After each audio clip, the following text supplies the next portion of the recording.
I think it's time for a trip down Miiverse memory lane. Let's see what I was up to back in the year 2013. Ah, looks like I drew Rosalina. Yay or nay? Nay. Hey.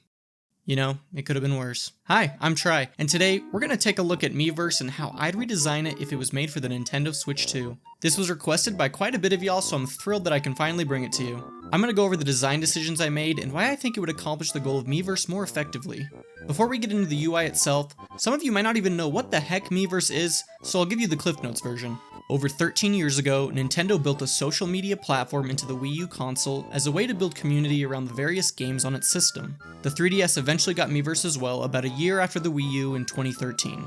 So what could you do on Miiverse? What was the point? Your options were somewhat limited, but you could post images, draw pictures, write posts, comment, and yeah, said posts. That wasn't a typo, their version of the like was the yeah, and some pretty interesting game integration that a few titles ended up using. Miiverse didn't last too long and was shut down on November 7th, 2017, but gained cult status over its 5-year span. People remember it fondly for some of the jankiest, strangest posts they've ever seen, and it makes sense. A lot of people were either 12 or trolls. Sometimes they were both.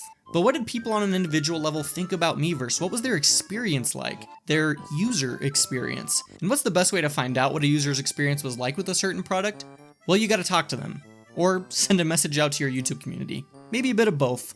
Y'all really pulled through with the feedback, and if you want to be part of something like this in a future video, make sure you're subscribed and keep an eye out for a community post. I saw a lot of people mention how much they loved the drawing feature. It kinda reminds me of Flipnote Hatena, which was an animation app that debuted on the DSi. I'm sure it spawned an entire generation of future animators with how accessible and easy to use it was.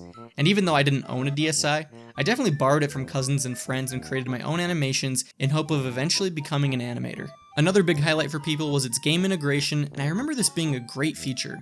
You could be sailing the high season Wind Waker and receive fun little letters in a bottle that were different posts. You could also earn a variety of stamps that you could then use on new posts and drawings, and that's just such a neat little gameplay loop.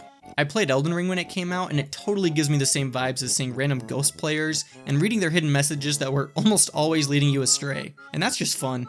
Nobody mentioned it here, but apparently the moderation was a pretty big deal when people think back on Miiverse. The moderation team must have been exhausted, because the amount of post bans and account bans they had to make were pretty unreal. Some of them, probably unjust, but because of the sheer volume of users they were over, they couldn't really take the time to figure stuff out on a case-by-case basis. Of course, I can't mention the user experience without talking about the questionable posts that would pop up. Because those posts don't just affect the poster.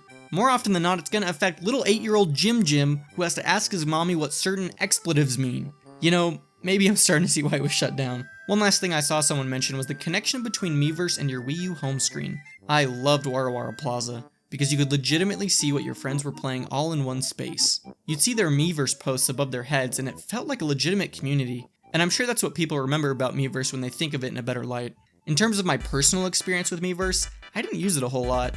I used the drawing feature a few times, talking about different Smash Bros things that excited me, and hey, looks like I drew a couple characters before they were revealed. My finger was really on the Nintendo news pulse. Some things never change. I think it's funny that my most popular post is me ranting about the lack of a date for Smash Bros. Poor, impatient young Tri.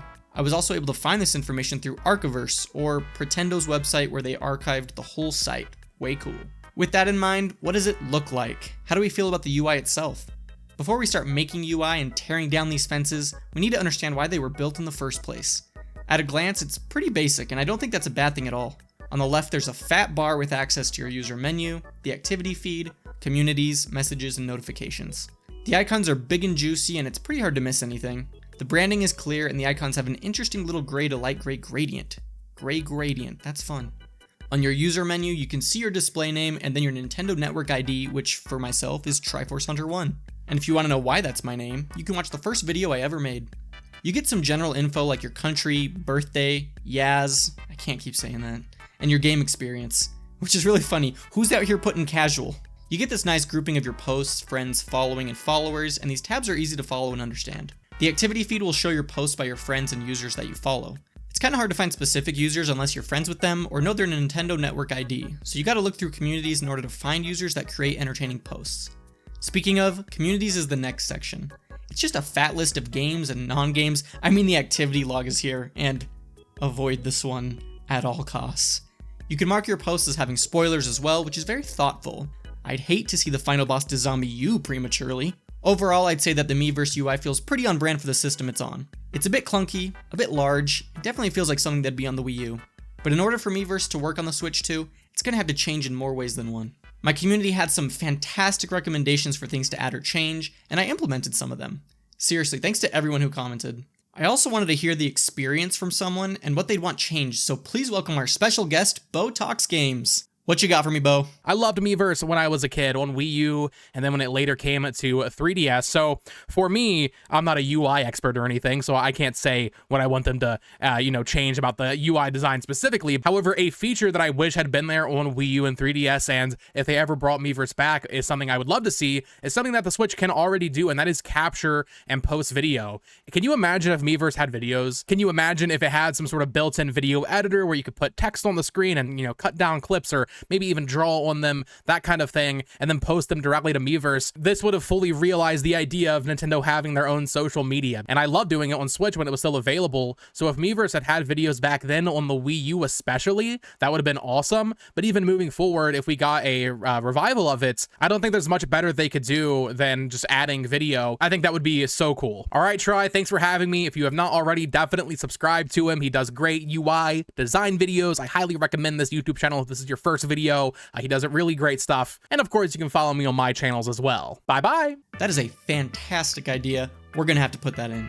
Now to see what I designed. But real quick, before we do that, just know that I'm not the end-all be-all of design. I make mistakes. I might even make decisions you don't agree with.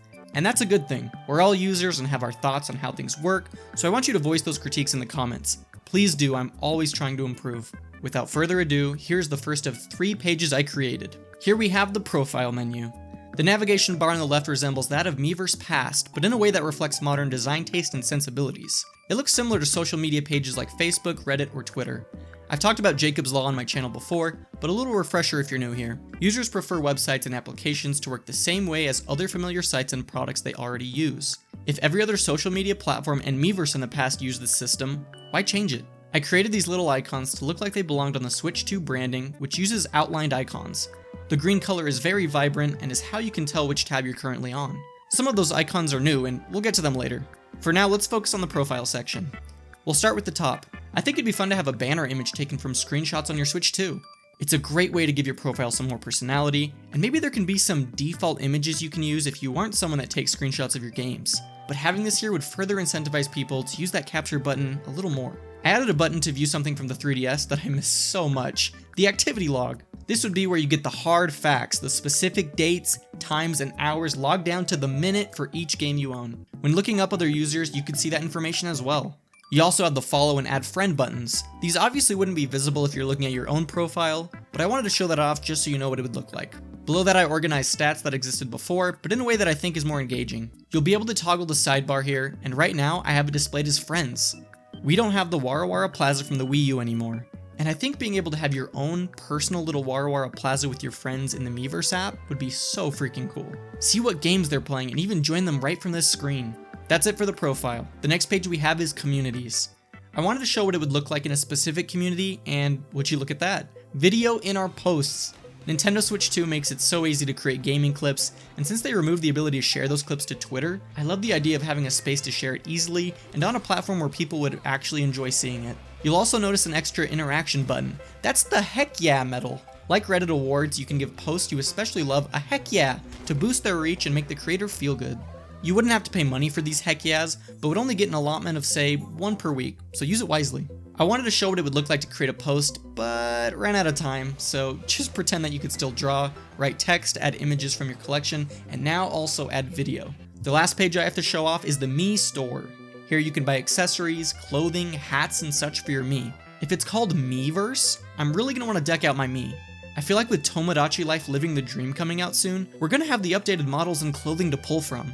You can use platinum coins to get new outfits, which would be a good use for them because right now you can use them to get new profile icons in the Nintendo Switch Online app. You could also change the way your Mii looks in the same menu by hitting Y to swap between the shop and the Mii Maker. How convenient. I didn't get to hit on this tab over here, but it's the Check Me Out channel from the Wii. I think some gamification could go a long way on this platform. I think about Streetpass and how it truly felt like I was meeting people and developing a special little community. I love seeing other people's Miis be involved in free games that came with my system. I want to bring that energy back, and what better way than flexing your Miis in Check Me Out. There could be separate fashion shows with specific prompts where you can vote from a pool of Miis or who you think pulled it off best. You could also just take a random batch of Miis and check out their profiles. If you want to see my design process, I uploaded a video of me designing these interfaces available on my Patreon and YouTube for members. You can get the inside scoop on how I design and what tools I use to make stuff like this happen. I'll also post the file link there, so if anyone wants to, they can check it out. So how'd I do?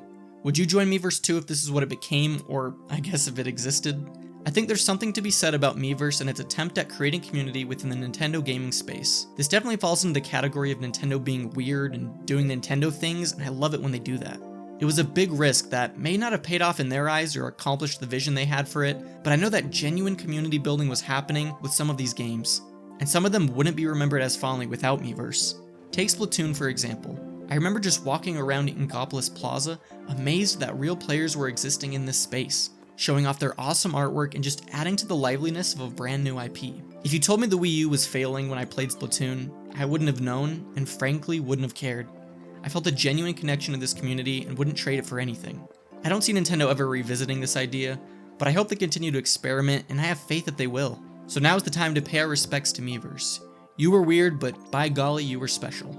If you enjoyed this video, consider subscribing and hyping the video.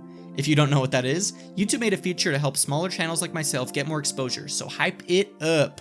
In terms of frequency, I upload every single week. Huge thanks to my patrons who support me here on YouTube and on Patreon. You guys are helping me get one step closer to my dream of doing YouTube full time. If you want to support me in other ways, like, I don't know, repping a sick Try shirt, you can do that too. Links to my merch shop, Patreon, YouTube memberships, and Discord server are all in the description down below. If you want to see other UI design videos, click the playlist that'll pop up. UI is a topic I really enjoy talking about, and I'm thankful that so many of you enjoy it too. Thanks for watching, I appreciate you being here, and as always, thank you for all your support!